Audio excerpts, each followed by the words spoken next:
Alright, now this is from Epictetus. This is one of my favorite passages from one of my favorite philosophers, Epictetus. This is from his Discourses, which was written by Arian, one of the great writers. There's so many great passages in this book, but this is one of my favorite ones. It's a very famous one. So, he says, it's not things that upset us, it's our opinions about those things. The key is to distinguish what is up to us from what is not up to us, and realize that whatever fortune may befall us, it's not our opinion about it that makes it bad or good. It's what we choose to do about it. He goes on to say, we don't have to have opinions about external events. Events themselves are neutral. What's important is how we interpret them, what we make of them, how we respond.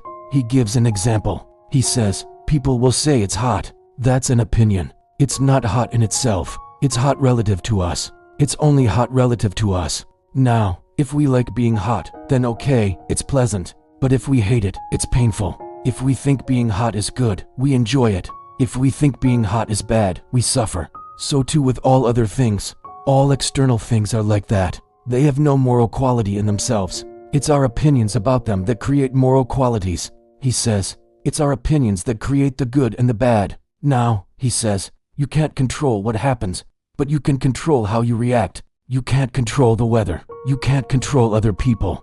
You can't control the future. You can't control everything that's going to happen, but what you can control is how you interpret what's happening, how you choose to interpret it. You always have that power, always. And sometimes the most heroic thing you can do is simply change your mind about something. Sometimes it takes courage to change your mind. Sometimes it takes strength to say, I was wrong.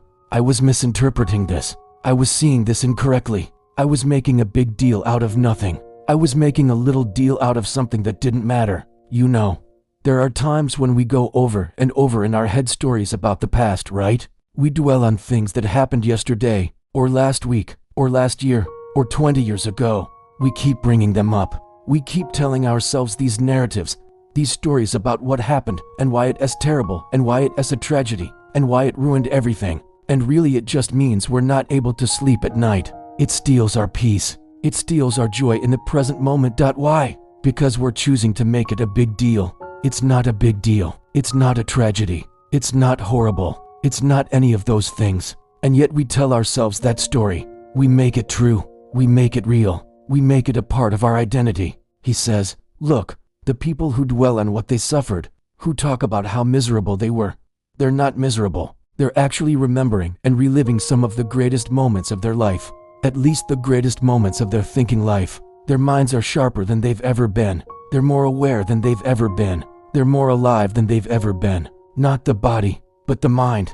The people who suffer most in their minds are the ones who dwell on this suffering, who remember it constantly, who bring it up all the time. You know, that person that you meet and you start talking to them, and within 2 minutes they've unloaded on you every terrible thing that ever happened to them, and it's all your fault somehow, and everybody else is to blame for everything bad that ever happened to them. Listen, everybody has suffered. Everybody has gone through hard times. Everybody has lost somebody. Everybody has felt abandoned. Everybody has felt betrayed. Everybody has had their hopes dashed. Everybody has had their dreams crushed. Everybody has been rejected. Everybody has failed. That's just part of the human condition. It doesn't mean you have to be miserable. What you choose to do is you choose to let it go. You choose to forgive. You choose to move forward. You choose to focus on what's happening right now. And yes, you acknowledge what happened. Yes, you take responsibility for what happened. Yes, you learn the lesson, but you also let it go. You also forgive. You also stop bringing it up all the time. You also stop telling the story of victimization. You stop saying, poor me. How could this happen to me? How could this happen? Stop it. It happened. It's real. Accept it. Learn from it. Adjust, adapt, and overcome. Move on. Focus on what's happening right now. Focus on where you're going, not on where you've been. This is the difference between strength and weakness, between courage and cowardice, between nobility and petulance, between maturity and immaturity. Where you put your attention is where you put your power. And if you choose to dwell on the misfortunes, on the tragedies, on the problems, on the troubles, on the errors, on the mistakes, then that's where your power is. But if you choose to shift your attention to what you're doing now, to what you're doing in this moment, to the opportunities in front of you, to the beauty that's around you, to the love that's in your life, to the people who care about you, to the friends you have, to the work you're doing, to the contribution you're making, to the progress you're making, however small. Even if it's just a little bit of progress, that's where your power is. Here's the bottom line. You can't control everything that happens, but you can control how you react. You can't control the objective situation. You can control your interpretation of it. So here's the question I want to leave you with. What are you choosing to focus on? What are you choosing to pay attention to? Are you paying attention to the misery? Are you paying attention to the pain? Or are you paying attention to the opportunity? Are you paying attention to the beauty? Are you paying attention to the chance to learn something? Are you paying attention to the chance to grow? Are you paying attention to the silver lining? What are you paying attention to? Your choice, nobody else's. It's not things that upset us. It's our opinions about those things. According to Epictetus, the human mind is not just a tool.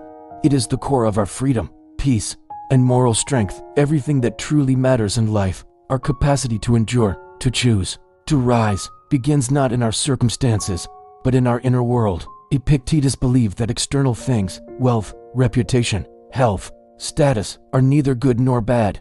They are indifferent. What gives them meaning is our judgment. To Epictetus, true freedom is not granted by society. It is claimed by the individual who masters their mind. You may be poor, imprisoned, or insulted, but if your reason remains clear and your values intact, you are free. No one can harm you unless you allow it, not even fate, not even death. The mind is your sanctuary. If you build it strong, nothing external can dominate you. Epictetus taught that we are responsible for only one thing, our own faculty of choice, the ability to decide how we interpret and respond to life. The mind, like the body, requires constant training. Left unchecked, it becomes reactive, anxious, weak. But through Stoic practice, the mind becomes. Certainly. Here's another long-form summary of the Stoic postulate by Epictetus, The Power of the Mind, written with a fresh tone, still grounded in deep Stoic wisdom, but with a more meditative and philosophical rhythm. The most powerful force in your life is not your wealth, your circumstances, or your reputation. It is your mind. According to Epictetus, the mind is the only true domain where freedom, peace, and mastery reside. It is the gatekeeper of your perception, the shaper of your reality, and the guardian of your virtue. Life is full of chaos. People will insult you, fortunes will rise and fall, your body will age, and death will eventually come. Yet in the midst of all this, you remain sovereign. If you govern your mind, you cannot stop the storm, but you can train your mind to remain still within it. That is the power Epictetus urges us to awaken. Not the power to change fate, but the power to meet fate with wisdom. Some things are within your power, your judgments, your decisions, your values. Others are not. The behavior of others, the outcome of your efforts, the flow of life. The untrained mind tries to control what it cannot and suffers. The trained mind masters what it can and finds peace. The power of the mind isn't automatic. It requires training, discipline, and reflection. To harness it, Epictetus taught, practice detachment from what doesn't belong to you. Strengthen your reason so it governs your emotions. Examine your thoughts daily, not with judgment, but with honesty. Align your will with nature, accepting what is beyond you. Your mind is both your greatest ally and your greatest threat. Left untrained, it enslaves you. Trained with care, it liberates you.